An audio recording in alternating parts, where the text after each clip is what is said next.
चलिए, स्वागत है आप सभी का case study 11 case solution video में। सर, वीडियो शुरू करने से पहले कुछ बातें। बहुत टाइम से मैं गायब था बिकॉज बहुत सारे चीज़ों में थोड़ा अटक गया था, है ना। But I am back. जितने दिन नहीं था, मतलब ऐसे यूट्यूब पे बहुत कुछ चीज़ें हुई। इंस्टीट्यूट ने एग्ज़ाम पोस्टपोन करने से मना कर दिया और स्टूडेंट्स काफ़ी दुखी हैं, काफ़ी परेशान है इस चीज़ को लेके। बहुत सारे मैसेजेस, बहुत सारे डीएम्स आए, बहुत सारे प्लेटफॉर्म्स पे जहाँ पे भी मैं एक्टिव हूँ, है ना। एंड स्टूडेंट्स को एक ही बात बोली कि don't try to change ICS decision. वो लोग नहीं मानने वाले। They are stubborn. वो लोग नहीं मानेंगे। So don't waste your time in writing petitions to election commission. ऐसी हरकतें लोग कर रहे हैं, टेलीग्राम पे ग्रुप्स भी है, ठीक है। डोंट, कुछ नहीं होने वाला उससे। इंस्टीट्यूट एग्जाम लेगी और लेगी, ठीक है। मैं भी चाहता हूँ पोस्टपोन हो जाए, स्टूडेंट्स की जो परेशानियाँ मैं भी समझता हूँ, लेकिन मैं ये भी चीज़ समझता हूँ कि इंस्टीट्यूट प्रैक्टिकली उस आपकी आवाज़ों को नहीं सुनेगा। Because we know how institute functions, है ना। वो लोग स्टबन है, वो लोग नहीं मानेंगे, ठीक है। So I understand your situation, but thing is वो लोग एग्जाम पोस्टपोन नहीं करेंगे। तो प्लीज़ प्लीज़ प्लीज़, एक महीना है, फोकस ऑन योर स्टडीज़, ठीक है। केस स्टडी 11 का डिस्कशन करते हैं फटाफट से। अगर आप लोग प्रथा नहीं भूले हो तो रिक्वायर्ड पार्ट पहले पढ़ा जाता है हमारे सत्संग में, तो रिक्वायर्ड पार्ट पहले पढ़ेंगे, ठीक है। MCQ: from remittance of 40 lakhs by Ramnik, the authorized dealer is required to make collection of TCS, मतलब TCS का क्वेश्चन है, टैक्स कलेक्शन एट सोर्स, ठीक है। The capital gain arising from sale of land at city outskirts by the company would be, capital gains का question है, calculation का। While drafting audit letter communicating key points of audit to TCWG and audit committee, Mani was thinking if he needs to generate a UDIN, ठीक है, UDIN का question है। Greenly wants to ascertain whether it can incur CSR through Green Foundation, audit का नहीं, sorry, law का CSR का question है।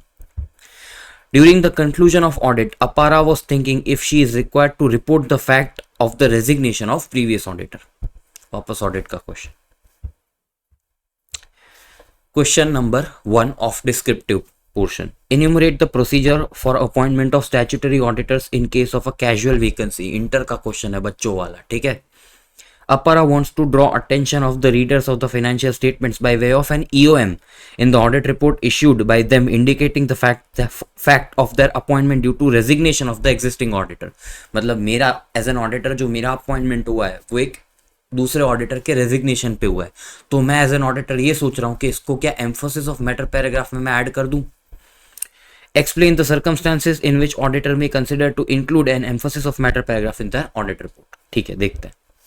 Sampad discussed with Apara and thought it would be handy and easy to explain the clients the details of LRS, जो law में आता है, FEMA में, if they have a standard document, draft a note covering various aspects of LRS. Direct question है LRS का, ठीक है। इसमें मुझे आपको कुछ समझाना नहीं है, जो आएगा मैं आपको बता दूंगा। Ramnik requests you to compute the incremental cost of Greenly Limited, which may be taken as a base for quoting the minimum price per suit. Indicate the aspects to be considered for making the lowest quote. SCMP का 11 to 15 में पहली बार आया, RTP में आ गया था, लेकिन ये relevant cost का पहली बार प्रैक्टिकल क्वेश्चन आया है 1 to 15 में SCMP का, ठीक है।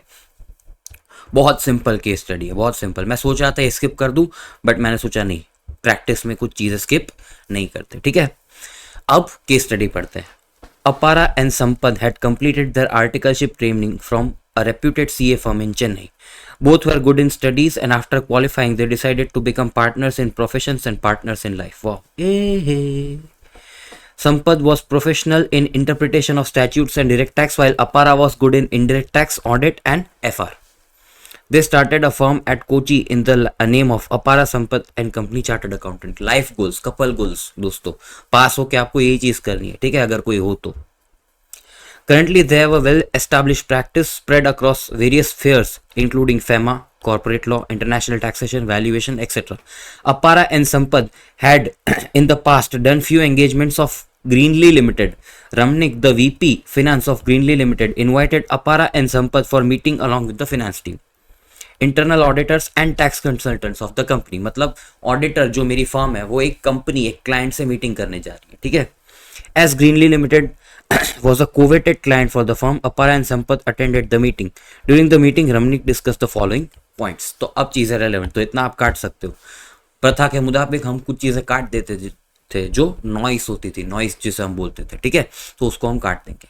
सबसे पहला, ग्रीनली is one of the leading laundry in Delhi. For cleaning suits, it charges 625 per suit set. मतलब 625 रुपीज क्लीनिंग के लिए एक लॉन्ड्री चार्ज करती है, ठीक है, इतना महंगा. The price has been derived by the laundry as under cleaning materials 37 rupees, labor 180 rupees जो 3 घंटा 60 rupees per hour के हिसाब से काम करते हैं. Variable overheads 80, fixed overheads 60, 3 hours into 20 per hour plus markup of 75% on total cost. ठीक है, अब उसके डिटेल्स दिए. The company is known for timely delivery and quality service and hence it charges a premium for its services. The labor charges have been derived by dividing the total salary paid by the total number of hours available. मतलब ये मेरे fixed employees हैं. Sir इससे क्या फर्क पड़ता है, आगे पड़ेगा. ये मेरे फिक्स्ड एम्प्लॉइज है, या तो फिक्स सैलरी लेते हैं, ठीक है, ये चीज आगे काम आएगी. Variable overheads depend on the number of suits cleaned, while fixed overhead rate is derived by dividing the total cost of all related expenses by number of labor hours available. जैसे fixed overhead का absorption rate निकलता है, total cost upon factor, driving factor, ठीक है. Fixed overhead generally includes office rent and administrative salary.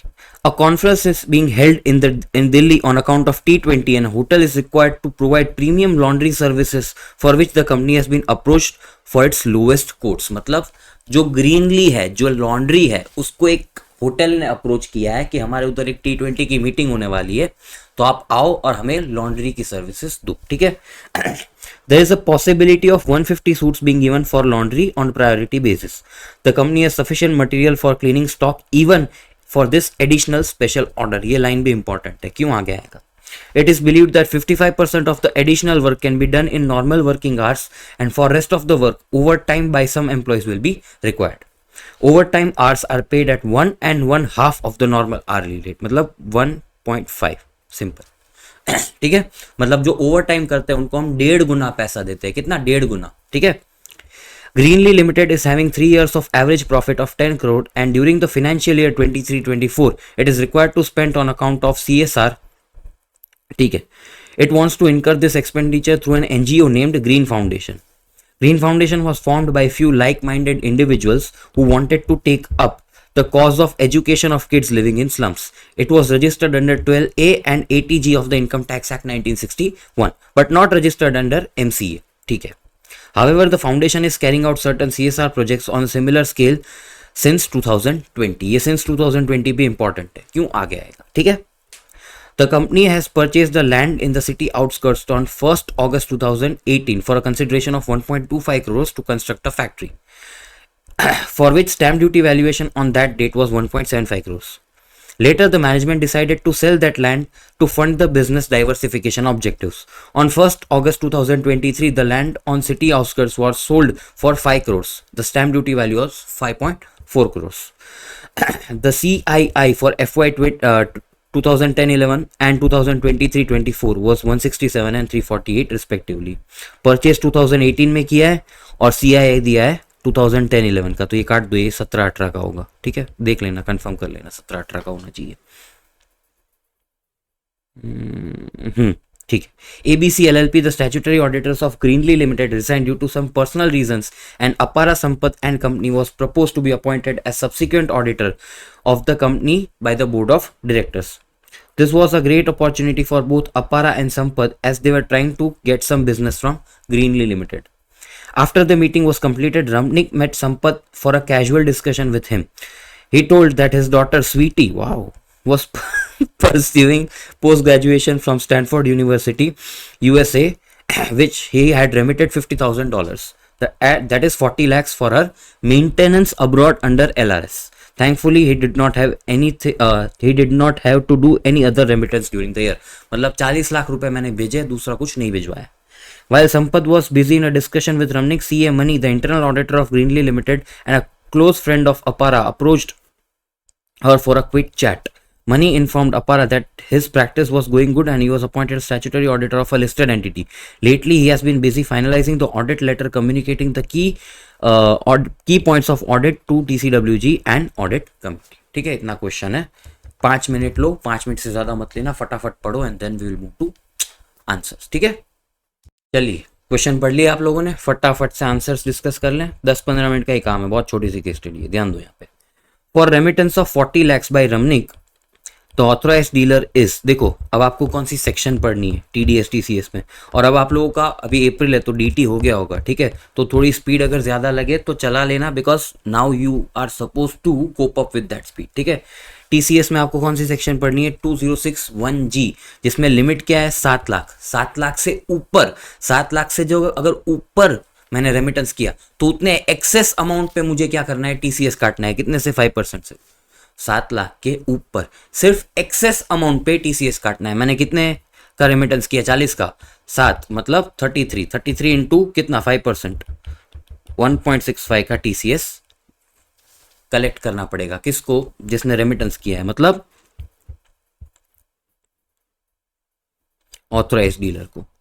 मतलब जो रमणीक है उसने ऑथोराइज डीलर के पास जाके 40 लाख रुपए पे किए. ऑथोराइज डीलर ने स्वीटी को भेज दिया, स्वीटी खुश हो गई, और यहाँ पे ऑथोराइज डीलर है वो गवर्नमेंट को 1.65 करोड़ कलेक्ट करके पे कर देगा. ठीक है, 1.65 करोड़ कैसे आया? 40 माइनस 7 लाख का लिमिट है, क्योंकि मुझे एक्सेस पे TCS कलेक्ट करना है. कितने से? 5% से. ठीक है, बहुत सिंपल था, direct question. Capital gain arising from sale of land at outskirts of the company would be, देखो ध्यान दो यहाँ पे ना, जो मेरा वर्जन है ये वाला वो पुराना है. देखो मैंने यहाँ पे ना एक मिस्टेक उन लोगों ने पुराने वर्जन में की थी, फिर ये लोग गधे हैं, पीछे ही बैक एंड में वो लोग मिस्टेक करेक्ट कर देते हैं, और जो मेरे पास था वो वर्जन पुराना था. ठीक है, अब यहाँ पे उन लोगों ने 348 और 280 ऐसे दो कॉस्ट इन्फ्लेशन इंडेक्स दिए, 348 और 280. 280 किसका था? 18-19 का. ठीक है, तो सिंपल. लैंड परचेस कितने पे की थी सर? यहाँ पे 1.25 करोड़ पे, लेकिन उसकी स्टैम्प ड्यूटी वैल्यू कितनी थी? 1.75 करोड़. देखो 110% से ज्यादा है डेफिनेटली. तो इसका मतलब क्या हुआ कि कंपनी को 56-10 में गिफ्ट में टैक्स भरना पड़ा होगा. कितने का? 1.75 माइनस 1.25 पे टैक्स भरना पड़ा होगा. ठीक है, और वही वैल्यू सेक्शन 49 के अंदर मेरी कॉस्ट ऑफ एक्विजिशन बन जाएगी. वापस से जितने अमाउंट पे मैंने गिफ्ट में टैक्स पे किया वो मेरी कॉस्ट ऑफ एक्विजिशन बन जाएगी. जितने अमाउंट पे मैंने गिफ्ट पे टैक्स पे किया उतनी मेरी कॉस्ट ऑफ एक्विजिशन बन जाएगी. तो कॉस्ट ऑफ एक्विजिशन क्या बनी? 1.75 करोड़. ठीक है, फुल वैल्यू ऑफ कंसिडरेशन ध्यान देना. देखो 5 करोड़ में मैंने बेचा, 5.4 करोड़ का मेरा स्टैम्प ड्यूटी वैल्यू था. देखो 110% से ज्यादा है? नहीं. 5 का 110% होता है 5.5, और 5.4 उसके अंदर है डेफिनेटली. तो मेरा 5 crore full value of consideration बनेगा. तो ये 5 करोड़. ठीक है, तो ये मेरा फुल वैल्यू ऑफ कंसिडरेशन बन गया, और इसका इंडेक्सेशन करूंगा कैसे? 348 इंटू 280 कॉस्ट इन्फ्लेशन इंडेक्स से. ठीक है, जो भी आंसर आएगा वो मेरा कैपिटल गेन बनेगा. सिंपल है, बात समझ में आई? यहां पे आ जाओ.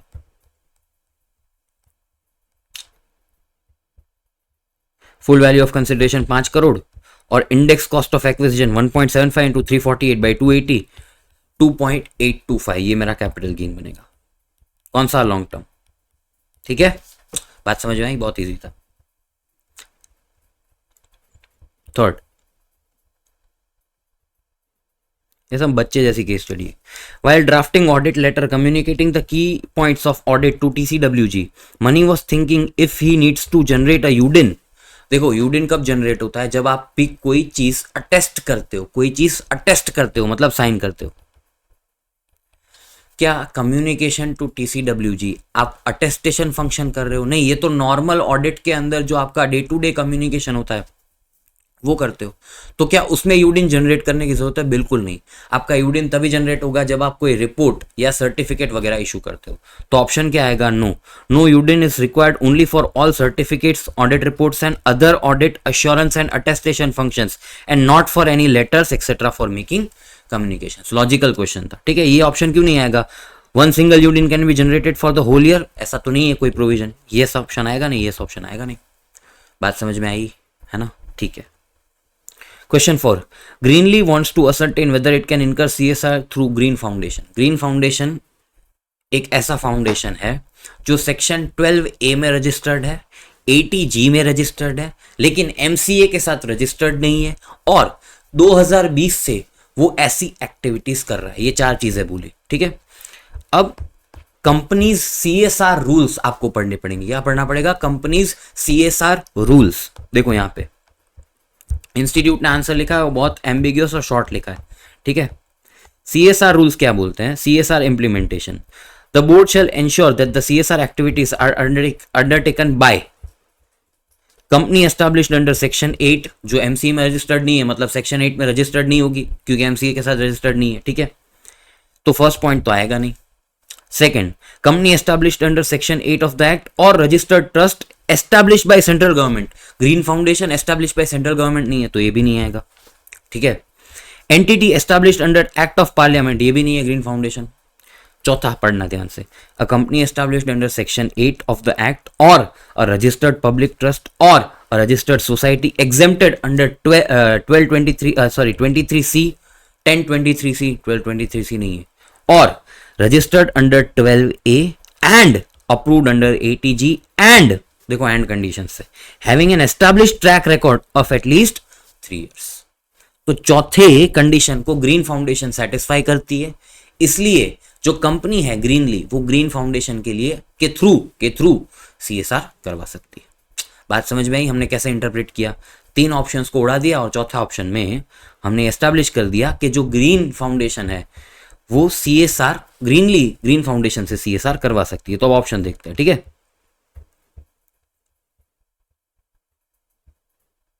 इट कैन नॉट नहीं आएगा। It can incur CSR through green foundation as the foundation is registered under 12A and 80G, ये अभी सही लग रहा है।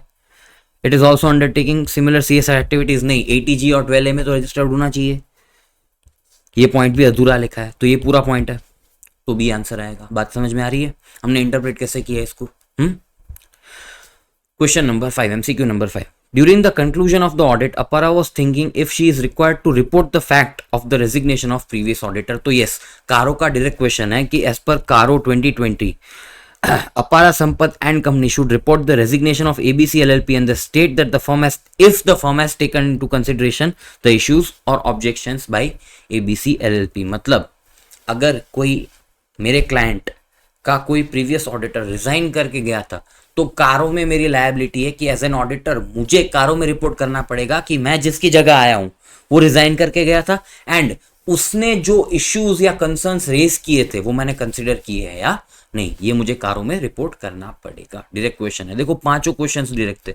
आपको अगर स्पीड ज्यादा लगे तो इसमें कुछ मुझे पढ़ाना नहीं है। बात समझ में आ रही है? डिस्क्रिप्टिव पे आ जाते हैं। Enumerate the procedure of appointment of statutory auditors in case of a casual vacancy। Inter का क्वेश्चन है, ऐसे ही टच एंड गो करके निकल जाएंगे। Apara wants to draw attention of the readers of the financial statements in way of emphasis of matter paragraph in an audit report issued by them, indicating the fact that the appointment was due to a resignation of the existing auditor। Explain the circumstances in which EOM shall be issued। ध्यान दो यहाँ पे, procedure of appointment in case of casual vacancy. देखो अगर non government company है तो board of directors with in 30 days, ठीक है। अगर रेजिग्नेशन था तो उसको जो मेरे शेयर होल्डर्स है वो अप्रूव करेंगे। अगर गवर्नमेंट कंपनी है तो CAG विद इन 13 days, ठीक है। अगर CAG नहीं कर पाता तो board with in next 30 days, ठीक है। इसमें मुझे कुछ पढ़ाना नहीं है। हेलो, ये इंटर का क्वेश्चन था, ठीक है, कि कैजुअल वैकेंसी में क्या होगा। अब दूसरा क्वेश्चन ध्यान देना, emphasis of matter paragraph.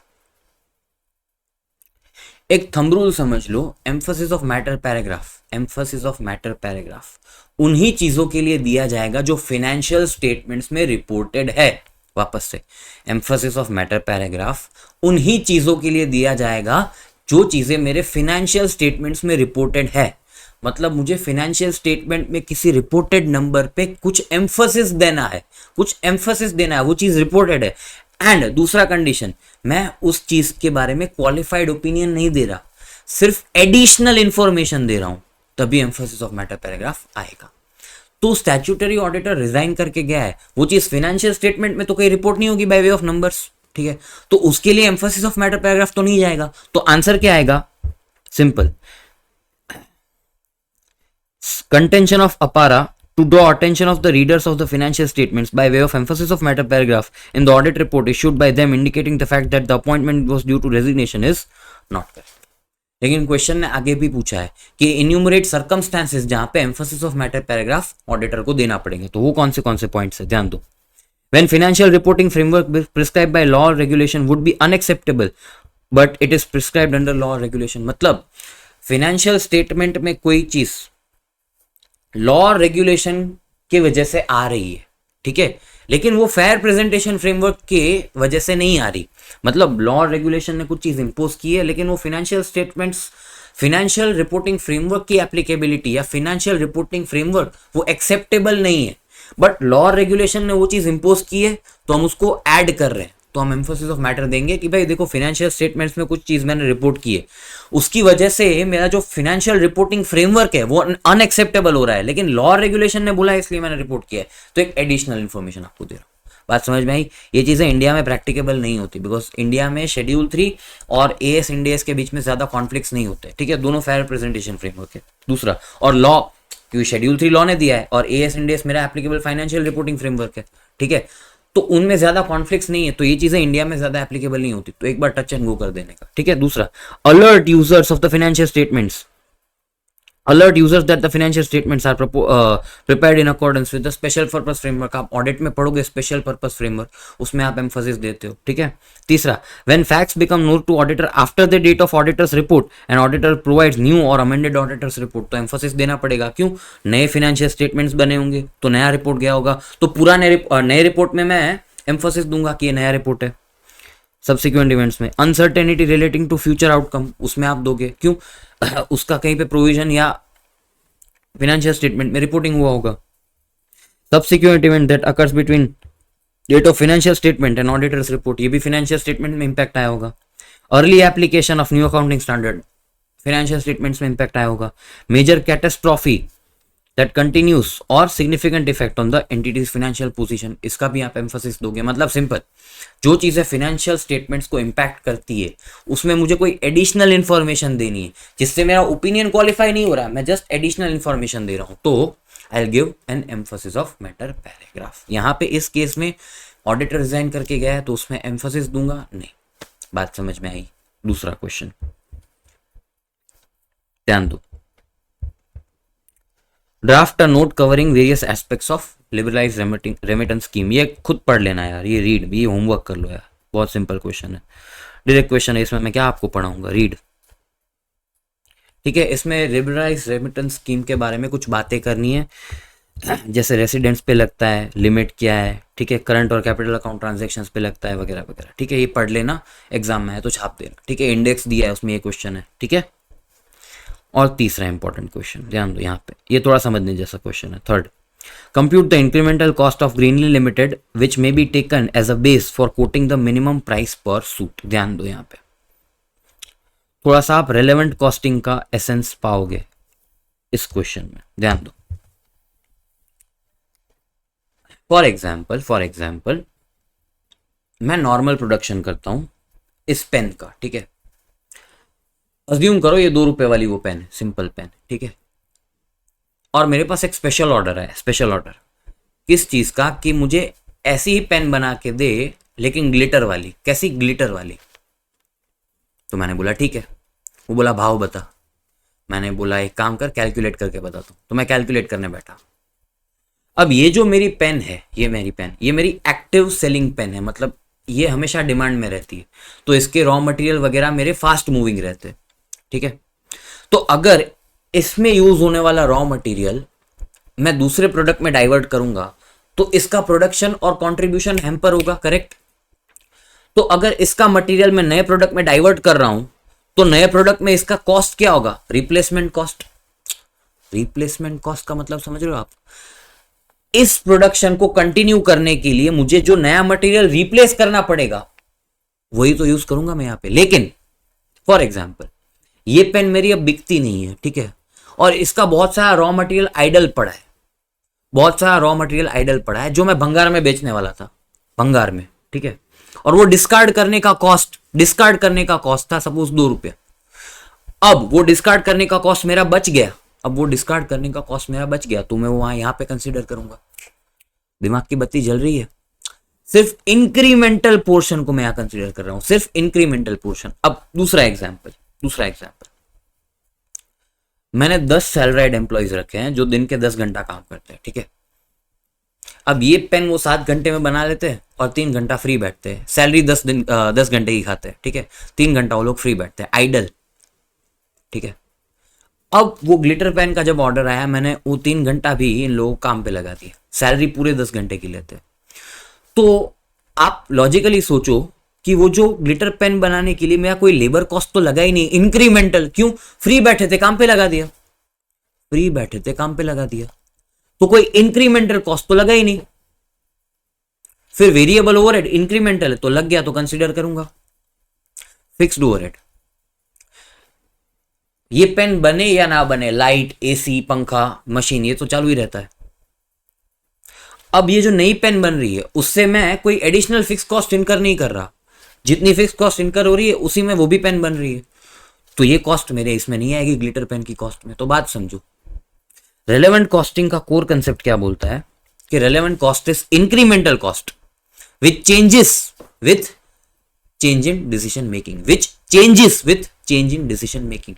Relevant costing के फुल लेक्चर्स मैं अपलोड कर दूंगा, मेरे पास है, वो देख के आपको बहुत ज़्यादा क्लैरिटी आ जाएगी। ये मैंने आपको जिस्ट दिया है, अगर नहीं समझ में आ रहा है तो वेट करो, मैं कल या परसों में रेलेवेंट कॉस्टिंग का पूरा जो लेक्चर है वो अपलोड कर दूंगा, उसमें मटेरियल, लेबर, ओवरहेड का पूरा रेलेवेंट कॉस्टिंग का होगा, ठीक है। अभी यहाँ पे मैं टाइम डाइवर्ट नहीं कर रहा हूँ, तो वो देख लेना। अगर नहीं समझ में आया, समझ में आया तो बहुत अच्छी बात है, ध्यान दो। अब यहाँ पे क्वेश्चन पढ़ते हैं, ठीक है। हमें पूछा क्या गया है वो भी सुन लो, देखो। तो मुझे एक नया ऑर्डर आया, नए 150 सूट्स का, ठीक है, और सामने वाला बोल रहा है अपनी मिनिमम प्राइस बता, मिनिमम प्राइस। तो आप एक बात सोचो कि मिनिमम प्राइस मतलब वो प्राइस जिसमें मैं लॉस नहीं कर रहा, जिसमें मैं लॉस नहीं कर रहा, मतलब भाव टू भाव दे रहा हूं, भाव टू भाव। भाव टू भाव मतलब जितना मेरा इंक्रीमेंटल कॉस्ट लग रहा है उतना ही मैं कोट कर रहा हूं, जितना मेरा इंक्रीमेंटल कॉस्ट लग रहा है उतना ही मैं कोट कर रहा हूं, भाव टू भाव दे रहा हूं। तो मुझे इंक्रीमेंटल कॉस्ट कैलकुलेट करना है, तो कैसे करूंगा, ध्यान दो। क्वेश्चन समझ में आया? इंक्रीमेंटल कॉस्ट कैलकुलेट करना है, वो कैसे करेंगे, ध्यान दो। क्लीनिंग मटेरियल्स है 37 रुपीज के, ठीक है। अब यहां पे एक लाइन पढ़ना, ध्यान दो, यहां पे एक लाइन थी, the company has sufficient material of cleaning stock even for this additional special order. मतलब मेरे पास वो मटेरियल स्टॉक में पड़ा हुआ है, लेकिन ये जो क्लीनिंग मटेरियल है ये तो मैं एक्टिवली यूज करता हूं, तो अगर इसको मैं 150 सूट्स में डाइवर्ट करूंगा तो यहां पे मुझे रिप्लेस करने पड़ेंगे मेरे नॉर्मल लॉन्ड्री बिजनेस में। तो इसका जो कॉस्ट आएगा 37, वो मैं पूरा कंसीडर करूंगा रिप्लेसमेंट कॉस्ट, ठीक है। लेबर में सुनना, it is believed that 55% of the additional work can be done in normal working hours and for the rest of work over time by some employees will be required, the over time hours are 1.5। देखो मैंने वो example दिया था कि free थे तो बिठा दिया, तो to the extent of 55% of total hours वो फ्री थे, तो 55% में काम के लिए जितने आवर्स इनकर हो रहे उतने लिए जो पे कर रहा हूं वो तो कंसिडर नहीं करूंगा बिकॉज वो फ्री थे। ओनली 45% में मैं जो एडिशनल उनको पे कर रहा हूं वो कॉस्ट कंसिडर करूंगा। देखो दिमाग की बत्ती वापस जलाओ, इंक्रीमेंटल कॉस्ट कंसिडर कर रहा हूं, सिर्फ इंक्रीमेंटल पोर्शन कंसिडर कर रहा हूं। तो 55% का जितना टाइम था वो तो फ्री बैठे थे तो मैंने उनको काम पे लगा दिया, लेकिन ज्यादा टाइम लग गया तो मुझे उनको एक्स्ट्रा पे करना पड़ा, वो मैं कंसिडर करूंगा। वेरिएबल ओवरहेड 80 पूरा कंसिडर करूंगा, फिक्स्ड ओवरहेड नहीं कंसिडर करूंगा, क्यों? रेलेवेंट नहीं है, चेंज नहीं हो रही है वो कॉस्ट, लगेगी ही लगेगी। बात समझ में आई? तो कैलकुलेशन कैसे होगा, ध्यान दो।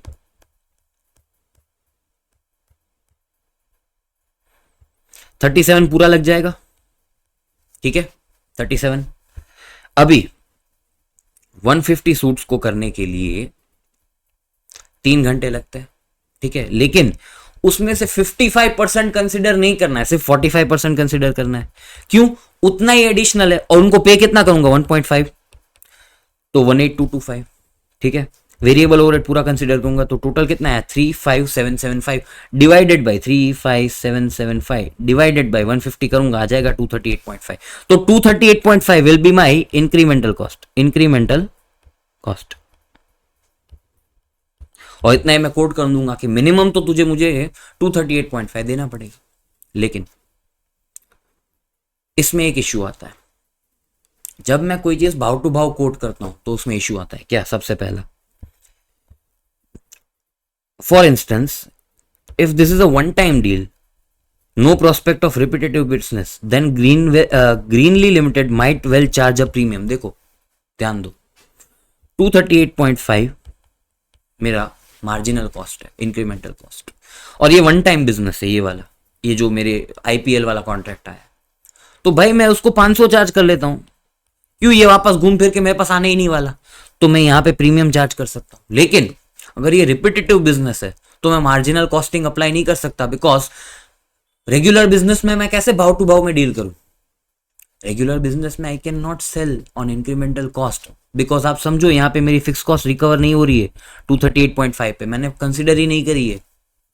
बात समझ में आई? You have to cover entire cost. लेकिन वन ऑफ कॉन्ट्रैक्ट्स में you can make incremental cost as a base to quote आपका फाइनल रेट। अब इस पे आप कितना भी प्रीमियम चार्ज कर लो, किसी को फर्क नहीं पड़ता, क्यों? ये कस्टमर वापस नहीं आने वाला। लेकिन रिकरिंग बिजनेस में you can not quote this price, ठीक है? Long term implications also matter. The prospect of getting a foot in the door to quote the future business would push the price downward. Therefore, Greenly Limited can price based on both short-run benefits from accepting the order and long-term consequences. देखो long term में जैसा मैंने बोला, आई can not keep quoting what incremental cost, नहीं तो फिर मेरे fix cost recover नहीं होंगे, मैं प्रॉफिट नहीं कमा पाऊंगा। बात समझ में आई? ये थोड़ा थियरी टाइप का क्वेश्चन था, पढ़ लेना। हो गई केस स्टडी नंबर 11, ठीक है? बहुत इजी केस स्टडी थी, तो बहुत फटाफट खत्म कर दी, क्योंकि हम बहुत टाइम बाद मिल रहे हैं, तो अपना भी एक टोन सेट हो जाए वापस से, ठीक है? एंड आई होप इस मंथ के एंड में सारी केस स्टडी सब अपन निपटा देंगे, ठीक है? बात समझ में आई? SCMP के कुछ लेक्चर्स में डाल रहा हूँ जो मेरे पास रिकॉर्डेड पड़े थे, उसमें मैंने स्पेशलाइज कॉस्ट मैनेजमेंट डाल दिया है, और अब मैं रेलेवेंट कॉस्टिंग या मार्जिनल कॉस्टिंग डिसीजन मेकिंग भी डाल दूंगा, वो भी देखना, आपको वो भी एग्जाम में काम आएगा। मिलते हैं नेक्स्ट वीडियो में, तब तक के लिए take care, bye bye, good night. कितने बजे यार? 3:44, माय गॉड, रात को ही टाइम मिलता है। चलो बाय।